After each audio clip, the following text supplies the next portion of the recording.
انجمن فیضان سایہ پنجتن پاک حیدرآباد کے زیر اہتمام مرکزی جامع مسجد یونٹ نمبر 8 میں ذکر حسین و شہدائے کربلا کانفرنس اور برسی برائے آسان ثواب اکرم قریشی اختر القادری نہایت عقیدت و احترام سے منعقد ہوئی۔ تقریب میں علماء کرام، مشائخ عظام، سیاسی، سماجی و مذہبی شخصیات اور عاشقان رسول نے بڑی تعداد میں شرکت کی، جبکہ مہمانوں کا استقبال محمد احسن اکرم قریشی نے کیا۔ محفل میں مہمان خصوصی سرپرستن اعلیٰ پیر الحاج گلشن الہی قادری چشتی، سرپرستن اعلیٰ کن Sindh assembly engineer Sabir Hussain Qaimkhani, کن Sindh assembly Nasir Qureshi, town chairman Bilal Mustafa, تھانہ A section S H O Munir Abbasi, Haji Noor محمد گانگرہ، حسان الہی، مفتی میاں محمد جواد برکتی اور شہر بھر سے علماء کرام، مشائخ عظام، مذہبی، سیاسی و سماجی شخصیات اور عاشقان رسول نے بڑی تعداد میں شرکت کی۔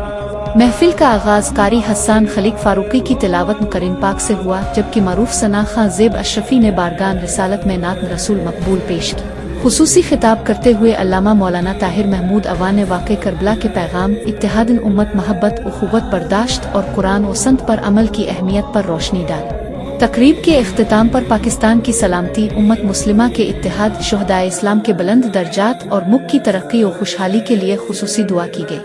میڈیا سے گفتگو کرتے ہوئے منتظمین کا کہنا تھا کہ حضرت امام حسین اور شہدائے کربلا کی عظیم قربانیوں کا پیغام امت مسلمہ کے لیے اتحاد، حق، صبر اور استقامت کا درس ہے۔ ایسے روحانی اجتماعات معاشرے میں محبت، بھائی چارے، امن اور دینی شعور کے فروغ میں اہم کردار ادا کرتے رہیں گے۔